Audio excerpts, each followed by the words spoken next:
everyone, this is Archie Verma and today we are going to talk about the sexual reproduction in animals. So without any delay, let's start.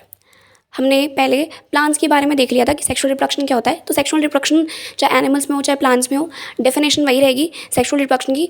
Sexual reproduction एक type of reproduction है जिसके अंदर definitely progenies तो बनेंगी ही, यानी कि offspring तो बनेगी ही, बेबीज़ तो बनेंगे ही, लेकिन इसके अंदर जो बनाने के लिए सेल्स इन्वॉल्व होंगे उनको सेक्स सेल्स बोलते हैं या जर्म सेल्स बोल सकते हैं.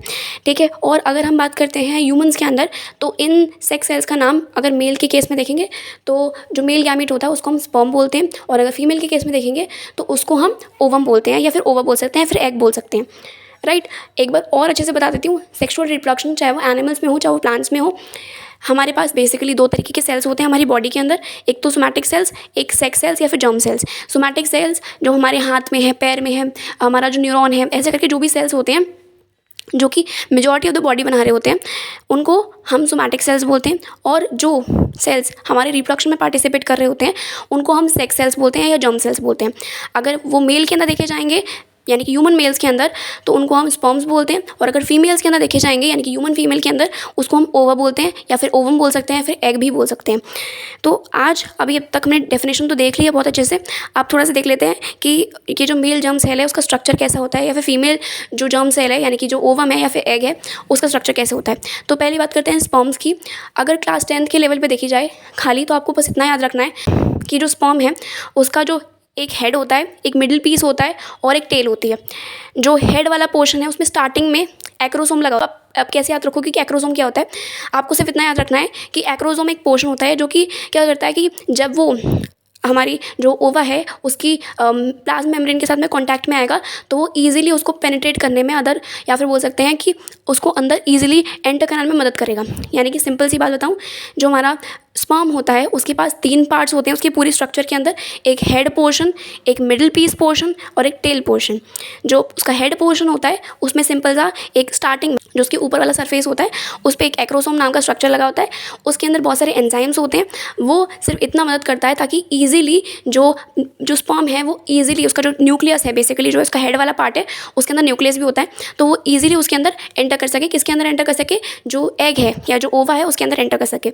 ठीक है. तो head piece, middle piece and then tail. तो पहले हेड को अच्छे से देख लेते हैं. हेड के अंदर मैंने बता दिया एक एक्रोसोम होता है.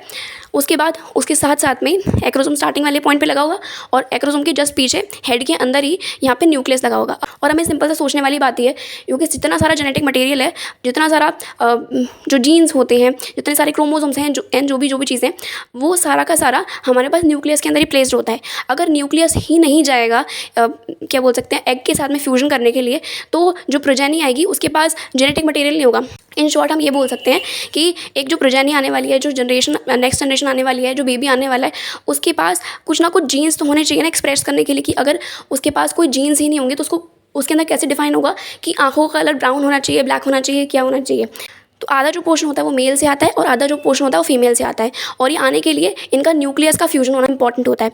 इस वजह से जो पूरा स्पर्म है उसमें से सिर्फ जो हेड वाला पार्ट है वो ही जो हमारा एग है उसके अंदर एंटर करता है. ठीक है. और एंटर कराने के लिए मदद कौन करता है? एक्रोसोम उसके अंदर इसके लिए मदद करता है. नेक्स्ट पोर्शन आता है मिडिल पीस. मिडिल पीस के अंदर बहुत सारी माइटोकॉन्ड्रियाज लगी होती हैं. अब हमें बचपन से पढ़ रहे हैं यानी कि 9th क्लास से ही पढ़ रहे हैं कि mitochondria is the power house of the cell. Mitochondria power house of the cell है, यानी कि उसके अंदर बहुत सारी पावर है. और क्या पावर क्या काम करती है?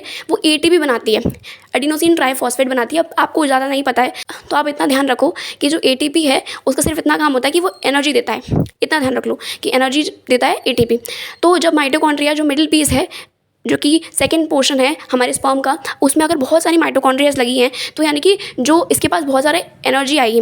ठीक है. माइटोकॉन्ड्रिया लगी है, पावर ऑफ द सेल है, यानी कि बहुत सारी एनर्जी आएगी, बहुत सारी पावर मिलेगी इसको, ताकि जो स्पर्म है वो ईजिली मूव कर सके. बिकॉज ओवा तो अपनी जगह ही रहता है, जो स्पर्म होते हैं वो बहुत सारे मूव करते हुए जाते हैं ओवा के पास या फिर एग के पास.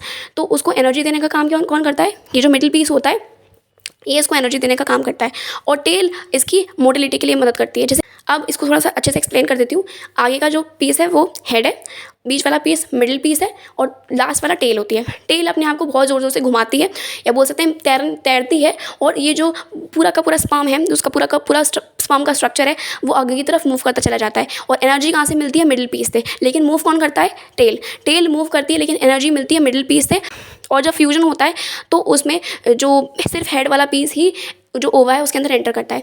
अब ओवा देखो वैसे देखा जाए तो बहुत ही ज़्यादा अपने आप में ही उसमें बहुत सारी लाइनिंग्स होती हैं, लेकिन सिर्फ 10th लेवल तक की आपको इतना याद रखना है। जैसे नॉर्मल सेल होता है वैसे ही, यानी कि एक बाहर की तरफ प्लाज्मा मेम्ब्रेन होगी, यानी कि जिसको हम नॉर्मल भाषा में सेल मेम्ब्रेन बोल सकते हैं, वो होती है। अंदर की तरफ साइटोप्लाज्म होता है और सेंटर में न्यूक्लियस होता है। बस इतना याद रखना है, ठीक है। तो एक बार वापस कंसाइज कर देते हैं। सेक्सुअल रिप्रोडक्शन क्या होता है? सेक्सुअल रिप्रोडक्शन का सिंपल सा मतलब यही है कि दो पेरेंट्स इन्वॉल्व होंगे जिनका सेक्स ऑपोजिट होगा, और वो अपने अपने जर्म सेल्स डोनेट करेंगे, यानी कि एक स्पर्म और एक ओवा डोनेट करेंगे और एक बेबी का फॉर्मेशन होगा, ठीक। और जब हम मेल जर्म सेल्स के बारे में, जो स्पर्म है उसके बारे में बात करते हैं, तो वो 3 हिस्सों में डिवाइडेड है। पहला हेड, दूसरा मिडिल पीस और तीसरा टेल। और वही जब हम ओवा के लिए देखते हैं तो वो एक ही सिंपल सा जैसे नॉर्मल स्ट्रक्चर होता है वैसे ही है, यानी कि एक बाहर की तरफ सेल मेम्ब्रेन हो जाएगी, या प्लाज्मा मेम्ब्रेन बोल सकते हो, और सेंटर में साइटोप्लाज्म होगा और सेंटर में न्यूक्लियस होगा और उसके आसपास बहुत सारा साइटोप्लाज्म होगा, राइट। और जैसे हमें पता ही है कि जो हमारा हेड पीस है और स्पर्म का, ठीक है, मैंने बताया था कि जो हेड पीस है उसके पास न्यूक्लियस होगा। तो न्यूक्लियस ऐसे थोड़ी होगा कि ऐसे ही पड़ा होगा, डेफिनेटली वो सेल है एक तरीके का। और हम लोग यूकेरियोट्स में आते हैं, तो डेफिनेटली इसके पास जो न्यूक्लियस होगा ये न्यूक्लियर मेम्ब्रेन से कवर्ड होगा, ऑब्वियस सी बात है। वही सेम चीज़ जो हमने 9th क्लास में पढ़ी। अगर आपने नहीं पढ़ी, आपको ध्यान नहीं है, तो आपको दिमाग में रखना चाहिए कि जो बैक्टीरियाज हैं वो सारे प्रोकैरियोट्स में आते हैं, और बाकी के सारे मेजॉरिटी वायरसेस को कंसिडर नहीं कर रहे हैं, लेकिन मेजॉरिटी ऑफ द ऑर्गेनिजम्स जो है वो यूकेरियोट्स में आते हैं। तो हम भी यूकेरियोट्स में ही आते हैं, और यूकेरियोट्स के पास न्यूक्लियस जो होता है वो वेल डिफाइंड होता है, यानी कि न्यूक्लियस के पास एक मेम्ब्रेन अलग से होती है। स्पर्म्स के पास भी वही होगा कि न्यूक्लियस जो होगा उसके आसपास भी एक मेम्ब्रेन होगी, और आजू बाजू साइटोप्लाज्म होगा, और वो भी एक मेम्ब्रेन से कवर्ड होगा। इन शॉर्ट जो स्पर्म होता है उसमें 3 पोर्शंस होते हैं, एक हेड, एक मिडिल पीस और एक टेल। हेड वाला जो पोर्शन है उसमें आगे की तरफ एक्रोसोम है, बीच में न्यूक्लियस है, और एक बाहर की तरफ मेम्ब्रेन लगी हुई है जिसका नाम क्या है, जिसका मतलब जो कि कंप्लीट एक्रोसोम और न्यूक्लियस को कवर कर रही है, उसको बोलते हैं cell membrane.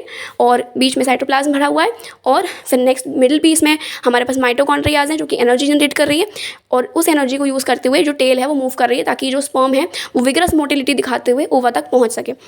So this was all about this video. Thank you.